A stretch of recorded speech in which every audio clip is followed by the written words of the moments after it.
Hello YouTube. Bonjour à tous. Donc aujourd'hui je vais vous faire un petit cours sur les plantes et la lumière. Parce qu'on ne sait jamais quand on démarre qu'est-ce que c'est qu'une bonne lumière d'aquarium. Et souvent on se retrouve avec une mauvaise lumière et des plantes qui ont un peu de mal. Donc c'est parce que bien souvent on achète des aquariums tout complet avec un filtre qui bien souvent ne va pas et une lumière qui n'est pas adaptée. Alors, qu'est-ce qu'il faut choisir comme lumière? Pour ça, il faut s'intéresser un petit peu aux plantes et comprendre un peu leur fonctionnement vis-à-vis de la lumière.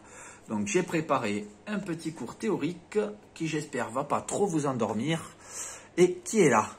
Donc, nous, on voit bien évidemment pas toute la lumière dispensée par notre soleil, puisque l'œil humain ne voit qu'entre 380 et 780 nanomètres, et le soleil, lui, éclaire entre 10 nanomètres et 2800. Donc, ce spectre est divisé principalement en trois domaines. Donc, le rayonnement ultraviolet, entre 10 et 380, le rayonnement visible, celui visible pour l'homme, et le rayonnement infrarouge, au-delà de 780. Donc, la photosynthèse entre principalement en jeu entre 400 et 700 nanomètres. C'est là qu'il y a le rayonnement actif photosynthétique. Donc, concernant les plantes, les UV auront tendance à réduire la photosynthèse. Donc, les plantes ont tendance à essayer de se protéger des UV. Donc, on observe principalement, donc c'est ce qu'on voit dans toutes les lampes spéciales plantes, 2-3 pointes d'absorption. Donc une première pointe qui va être ici dans le bleu et une seconde pointe qui va être dans le rouge. Voilà.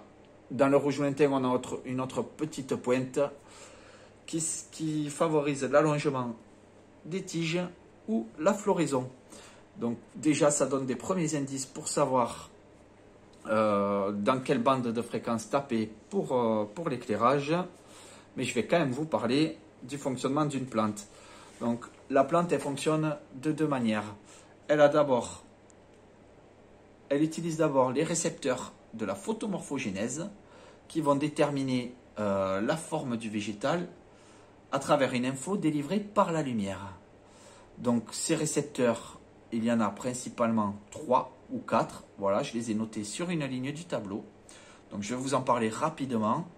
Donc, on commence par les phytochromes. Donc, les phytochromes sont ici situés dans le rouge et le rouge lointain. Donc, ce sont des récepteurs qui vont déterminer, comme je vous disais, les formes des plantes. Et donc, ces récepteurs vont lancer la floraison si le rapport rouge sur rouge lointain, comme on a dans la nature en fin d'été, enfin à l'approche de l'été plutôt et pendant l'été, le rapport rouge sur rouge lointain devient de plus en plus petit et donc ça lance la floraison et ça stimule aussi la fabrication de la chlorophylle. On a un deuxième récepteur donc qui va vous expliquer un petit peu une autre forme, qui sont les cryptochromes. Donc les cryptochromes se situent dans le bleu, donc 420 à 460 nanomètres, et aussi un petit peu dans l'UV. Donc c'est pour ça que j'ai mis un petit C dans mon tableau, car je n'avais pas prévu l'ultraviolet. Donc les cryptochromes vont empêcher les allongements des tiges, activer la croissance des feuilles, favoriser des productions d'enzymes qui sont nécessaires aux plantes, et ils vont également contrôler le lancement de la floraison. Donc c'est pour ça que nos petites plantes aiment bien le bleu et qu'on retrouve un pic d'absorption dans le bleu. On a un autre récepteur aussi qui est dans le bleu, qui sont les phototropines. Donc eux vont servir principalement à l'orientation de la plante vers la lumière et sont situés entre 450 et 500 nanomètres. Donc c'est pas très parlant, mais il faut savoir que tous ces trois récepteurs donnent les formes des plantes. Donc si on les stimule que dans une bande, par exemple que dans du bleu ou que dans du rouge, et bien forcément la plante n'a pas tout ce qu'il faut pour se développer. Ensuite, on va parler de la coloration des plantes. Donc, on se dit tous, oui, on sait tous que les plantes sont vertes à cause de la chlorophylle, mais c'est pas vraiment ça. Donc, les plantes ont des pigments. Donc, ces pigments sont nécessaires à la photosynthèse et ce sont eux qui vont utiliser l'énergie délivrée par la lumière. Donc, on retrouve plusieurs pigments. Donc, on a la chlorophylle A, que je vous ai représenté ici, qui va être excitée à 430 et à 630 nanomètres. Donc, au début du bleu et au début du rouge, on a la chlorophylle B qui va être au milieu du bleu et aussi au début du rouge. On a aussi un autre pigment qui est le carotène, qui donne une forme, qui donne une couleur plutôt rouge-orangé, qui lui va être plutôt excité à 450 et au début du vert à 500 nanomètres. Voilà.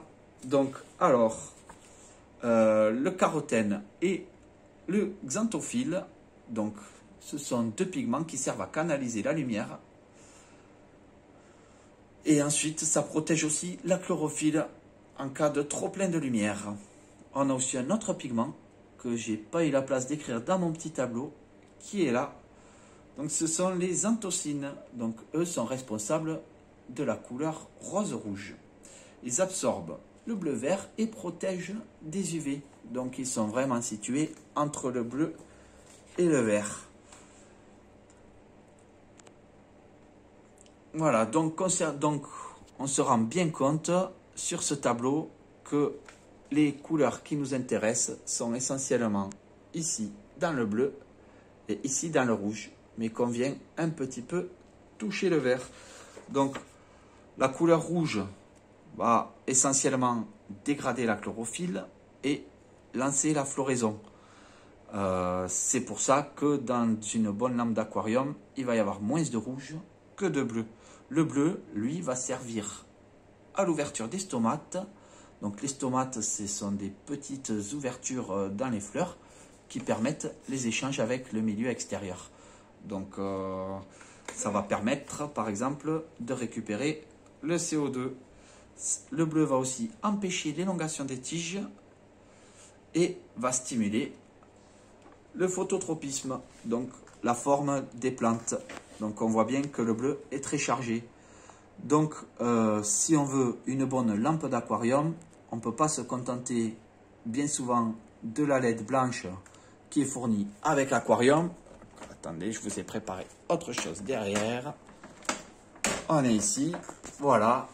Donc ici on va avoir une LED blanche. Donc on la voit blanche, mais en fait la LED elle est là, elle émet en bleu uniquement. Et c'est une transformation chimique dedans qui va lui faire un autre petit spectre à côté. Voilà, qui est la bosse contenant du vert, du jaune et très peu de rouge. Sauf que nous, c'est pas ce qu'on veut. Nous, on veut aussi un pic de rouge et on veut un petit peu de vert. Donc concrètement, avec les LED de l'aquarium, il manque toute la partie que je vous fais ici en pointillé et également ici. Voilà, si on veut que les plantes elles soient bien. Donc en gros, avec les LED blanches qu'on nous donne d'entrée de jeu avec les aquariums, eh bien, on n'a que du bleu et nos plantes elles n'ont pas tout ce qu'il faut. Donc bien souvent on a beaucoup de bleu, on est embêté, on va avoir des algues parce que les plantes ne sont pas au top et donc elles ne sont pas à leur maximum de photosynthèse et elles laissent la part belle aux algues.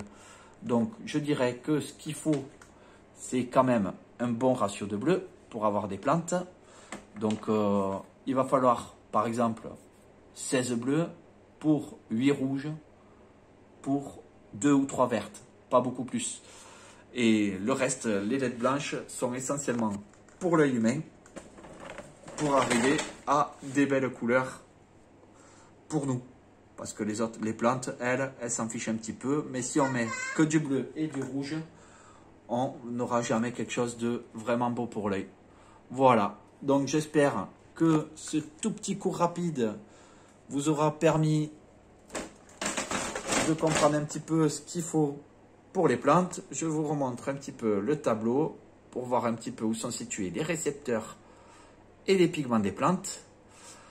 Voilà, donc on comprend bien qu'il faut plus de bleu que de rouge, mais comme il y a certains pigments qui flirtent avec le vert, il faut forcément un petit peu de vert aussi pour les plantes, le reste étant pour l'œil humain. J'espère que les gens ne se sont pas endormis dès le début de la vidéo et qu'ils ont tenu jusqu'à la conclusion. Merci, à une prochaine vidéo sur YouTube.